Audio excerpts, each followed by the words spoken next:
Nous sommes bien conscients qu'Haïti fait face à des défis sans précédent avec des implications et des racines qui vont bien au-delà de ses frontières, ce qui affecte la stabilité et la sécurité internationale. Pour compléter les présentations précédentes, j'aimerais apporter ma contribution en disant qu'au moins 3 dimensions sont critiques pour le paysage sécuritaire haïtien. Tout d'abord, il y a l'expansion alarmante des territoires dominés par les gangs. Deuxièmement, les réseaux criminels transnationaux qui sont impliqués dans cette situation. Et troisièmement, des lacunes et déficiences des cadres nationaux de lutte contre le blanchiment d'argent et de financement du terrorisme en Haïti. Concernant l'expansion des gangs sur le territoire, j'aimerais souligner que, comme vous le savez, la situation sécuritaire d'Haïti s'est détériorée de manière dramatique au cours des dernières années. Selon des statistiques de l'ONU, concernant l'année 2023, les gangs armés contrôlaient environ 80% du territoire de Port-au-Prince. Cela représente une augmentation significative d'environ 60% par rapport aux chiffres de 2022. Ce qui témoigne de l'effondrement accéléré de l'autorité de l'État, ce qui coïncide avec les présentations qu'on a eu la chance d'entendre aujourd'hui. Si l'on tient compte des présentations faites aujourd'hui par les autorités haïtiennes, la situation semble encore beaucoup plus complexe.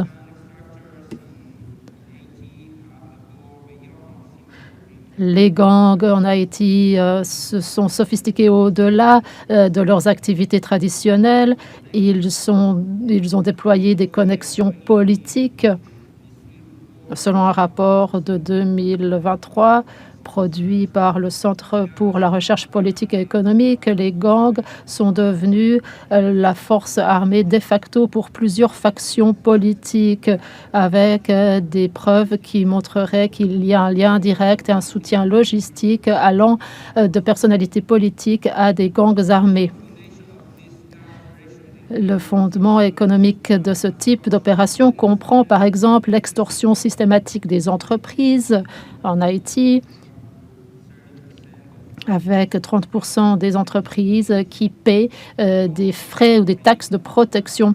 Il y a également le contrôle d'infrastructures critiques telles que les ports et les voies de transit. Il y a des enlèvements qui sont source de revenus avec des demandes de rançon qui peuvent s'élever à 200 000 $ pour des ressortissants étrangers ou 20 000 $ pour des citoyens haïtiens.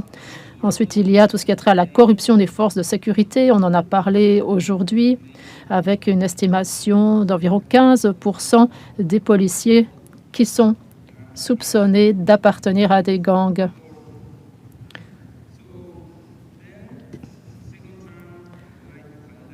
La deuxième chose que j'aimerais souligner, c'est le rôle des réseaux criminels transnationaux et la criminalité transnationale organisée. La situation stratégique d'Haïti dans les Caraïbes en fait un endroit critique pour des réseaux criminels transnationaux, en particulier pour ce qui est des opérations de trafic de stupéfiants. Le territoire haïtien remplit plusieurs fonctions dans ce commerce mondial de la drogue. Haïti est de plus en plus devenu le point de transit privilégié pour la cocaïne acheminée d'Amérique du Sud vers l'Amérique du Nord et vers l'Europe. Autre chose dont on parle moins, mais qui est également préoccupant, c'est le rôle d'Haïti en tant que voie de transit pour des précurseurs chimiques. C'est quelque chose de plus en plus omniprésent. Haïti est également devenu un endroit de transit et d'origine pour les victimes de la traite des personnes. On en a parlé ce matin. Le département d'État a produit un rapport sur la traite des personnes qui maintient le niveau 3 d'Haïti en notant que des réseaux criminels haïtiens collaborent avec des organisations de passeurs de pays voisins pour transporter des victimes par le biais de la République dominicaine, Porto Rico et d'autres îles des Caraïbes. D'autres statistiques clés comprennent par exemple 2100 victimes haïtiennes de la traite des personnes qui ont été identifiées dans la région des Caraïbes en 2023. Ou encore la traite des enfants qui a augmenté de 27% entre 2022 et 2023. De plus, environ 85% des cas de traite des personnes sont liés à des réseaux criminels qui sont impliqués dans le trafic de drogue. Troisième élément dont je souhaiterais parler aujourd'hui, il s'agit des lacunes et des déficiences existant dans les cadres de lutte contre le blanchiment des capitaux et le financement du terrorisme. En 2022, le GAFI a jugé Haïti non conforme ou partiellement conforme à 35 des 40 recommandations du GAFI, ce qui a conduit à placer le pays sur la liste grise avec une surveillance accrue. Des principales lacunes identifiées comprennent des cadres juridiques inadéquats pour la poursuite des délits financiers, des ressources insuffisantes allouées à l'unité centrale de renseignement financier, des capacités limitées à enquêter sur des opérations financières complexes, une faiblesse des mécanismes de surveillance des entreprises et professions non financières désignées, entre autres. Selon le rapport du GAFI, la cellule de renseignement financier d'Haïti n'a traité que 37 déclarations de transactions suspectes en 2022, ce qui n'a donné lieu qu'à 4 enquêtes et aucune poursuite. Cela représente un énorme défi en matière de mise en œuvre. De plus, l'économie haïtienne est essentiellement basée sur l'argent liquide, avec 85% des activités économiques qui se produisent dans le secteur informel. Cette situation crée un environnement propice pour le blanchiment d'argent. La crise sécuritaire en Haïti représente un défi institutionnel complexe, nécessitant une approche multidimensionnelle. Cette approche doit comprendre les éléments suivants. Une réforme générale du secteur de la sécurité, par exemple la professionnalisation et les mesures de sécurité contre la corruption, également renforcer la coopération régionale pour lutter contre les réseaux criminels transnationaux, renforcer les cadres de lutte contre le blanchiment d'argent et le financement du terrorisme en améliorant l'indépendance opérationnelle de la cellule de renseignement financier, développer des mécanismes efficaces de gel des avoirs, mettre en œuvre une surveillance fondée sur le risque dans tous les secteurs financiers et améliorer la transparence dans la propriété effective.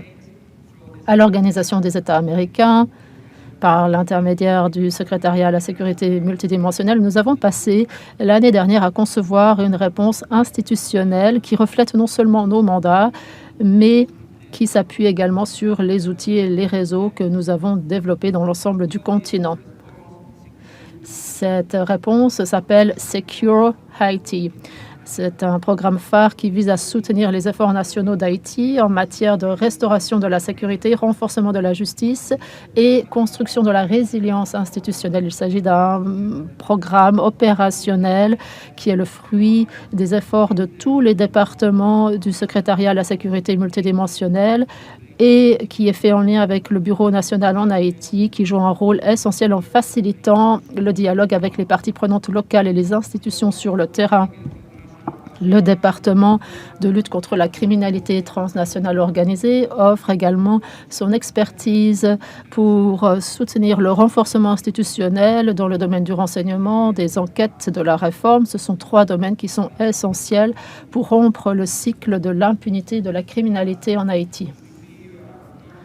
Mais pour être clair, tout cela ne peut se produire sans soutien politique constant et sans engagement des bailleurs de fonds, un engagement qui doit être prévisible et constant également.